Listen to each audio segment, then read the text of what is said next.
Shalom siswa-siswa semuanya, secara khusus untuk siswa-siswa SD Kristen kelas 4 Pendidikan Agama Kristen. Hari ini kita akan mereview kembali, mengingat-ingat kembali pelajaran kita sampai tengah semester ini, dari awal semester genap sampai saat ini. Nanti kita akan mereview 3 bagian pelajaran kita. Yang pertama tentang penciptaan, yang kedua tentang sukacita dan kematian, dan yang ketiga adalah tentang pertolongan Tuhan.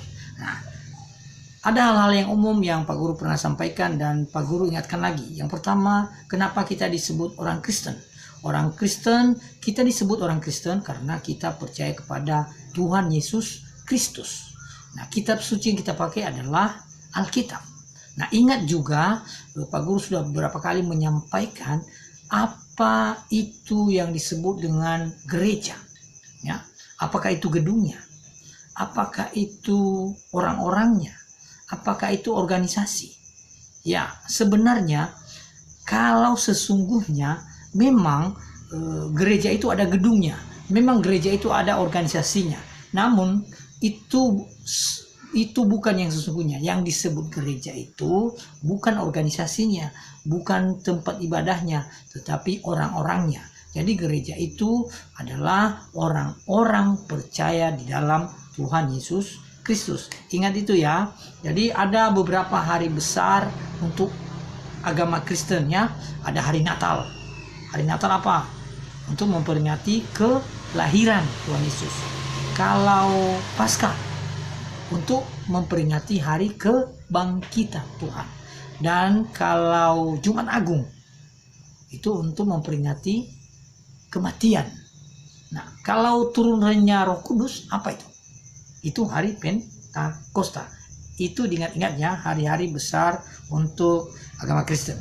Oke, kita masuk di dalam pelajaran yang pertama-tama kita pelajari tentang penciptaan.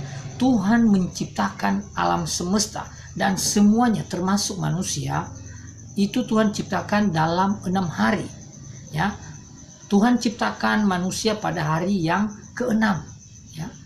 Dan pada hari yang ke-7 Tuhan beristirahat dari pekerjaannya. Jadi pada hari yang ke-6 itu Tuhan ciptakan binatang-binatang dan manusia. Tuhan ciptakan manusia seturut dengan gambar dan rupa Allah. Jadi yang lain tidak seturut dengan gambar dan rupa Allah, tetapi manusia diciptakan seturut dengan gambar dan rupa Allah. Apa maksudnya? Seturut dengan gambar dan rupa Allah itu tidak berarti bahwa manusia mirip dengan Allah, wajahnya mirip, posturnya mirip, bukan. Itu juga tidak berarti bahwa manusia memiliki kekuatan yang sama dengan Allah. Manusia seturut dengan gambar dan rupa Allah itu artinya bahwa manusia memiliki sifat-sifat sama seperti sifat-sifat Allah. Apa itu sifat-sifat Allah? Kasih, mengasihi, itu sifat-sifatnya. Dia bersekutu, baik, nah, itu sifat-sifat Allah. Dan kita pun harus memiliki sifat-sifat seperti itu. Oke ya. Nah, itu tentang penciptaan. Kita masuk kepada yang kedua tentang sukacita dan kematian. Nah, ada di dalam pelajaran yang Pak Guru sudah sampaikan melalui PDF. Itu menunjukkan bahwa ada kematian-kematian yang harus kita pelajari. Ada 3 jenis kematian. Yang pertama, kematian secara jasmani. Itu artinya meninggal. Ada juga kematian secara rohani. Itu artinya tidak ada hubungan dengan Tuhan lagi. Dan ada kematian kekal, artinya masuk neraka. Jadi menerima hukuman selama-lamanya. Itu artinya kematian kekal. Tetapi kita sebagai orang-orang percaya, kita tidak boleh takut tentang kematian. Mengapa? Karena kita punya pengharapan. Kita punya pengharapan, kita selamat. Kita tidak akan mengalami kematian kekal. Justru kita memperoleh kehidupan kekal, yaitu masuk surga. Hidup kekal artinya masuk surga. Mati kekal artinya masuk neraka. Ya, ingat itu ya. Jadi ada di dalam pelajaran, perhatikan baik-baik. Apa itu kematian? kita punya pengharapan. Makanya kita tidak boleh bersedih, justru kita harus bersuka cita. Itu yang pelajaran yang kedua. Ingat-ingat, nanti dibaca lagi di PDF yang Pak Guru sudah kirim. Oke, sekarang kita masuk kepada bagian yang ketiga, yaitu Tuhan menolong kita. Jadi Tuhan menolong kita itu karena Dia Maha Kuasa. Jadi Tuhan kita itu serba maha, ya. Dia tahu ada apa saja yang ada di dalam hati kita. Dia tahu apa yang ada di dalam pikiran kita. Itu berarti Allah Maha tahu. Jadi Dia tahu. Kalau Tuhan ada di sini, Tuhan ada di rumah, Tuhan ada di sekolah, Tuhan ada di gereja, Tuhan ada di mana-mana, itu berarti Tuhan Maha hadir. Kalau Tuhan begitu baik sama kita, Tuhan menolong kita, Tuhan membuat hal-hal yang indah dalam hidup kita, itu berarti Tuhan Maha baik. Nah, kalau Tuhan Maha Kuasa, itu berarti Tuhan mampu melakukan suatu hal yang besar yang kita sendiri tidak bisa lakukan. Tuhan Yesus meredakan angin ribut. Ada badai, Tuhan redakan. Tuhan berkuasa atas badai. Tuhan berkuasa atas angin. Jadi Tuhan itu Maha Kuasa, maka Ia sanggup menolong kita. Dia adalah penolong bagi kita. Jadi ada orang-orang di dalam perjanjian baru yang ditolong Tuhan.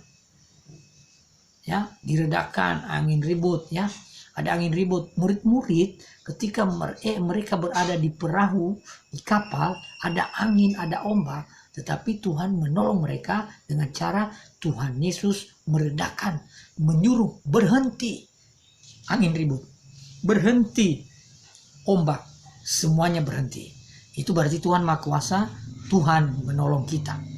Kalau kita sakit, Tuhan berkuasa menyembuhkan kita. Ya, Dia menolong kita. Dia sumber pertolongan kita. Jadi sumber pertolongan kita itu sebenarnya bukan kita. Bukan orang tua. Bukan guru. Sungguh-sungguhnya sumber pertolongan kita adalah Allah. Dia Tuhan, sumber pertolongan kita. Oke, ingat itu baik-baik ya. Jadi siswa-siswa siap-siap untuk menjawab pertanyaan-pertanyaan, mengetahui tentang kebenaran-kebenaran pendidikan agama Kristen. Di dalam perjanjian lama ada orang yang ditolong Tuhan ketika terjadi air bah. Kalian tahu siapa? Itu Nuh. Jadi Tuhan suruh Nuh untuk membuat kapal besar di atas gunung. Orang-orang heran, kok bisa? Tetapi sebenarnya Tuhan mau tolong Nuh supaya nanti ketika terjadi air bah, Nuh bisa diselamatkan di kapal itu. Kapal yang besar, ya, Nuh dan seluruh keluarga. Jadi Tuhan memiliki banyak cara untuk menolong kita, ya, anak-anak semuanya. Jadi oleh sebab itu Tuhan begitu baik. Kita bisa buat puisi, kita bisa buat tulisan-tulisan untuk menyatakan betapa baiknya Tuhan sebagai sumber pertolongan bagi kita. Oke ya.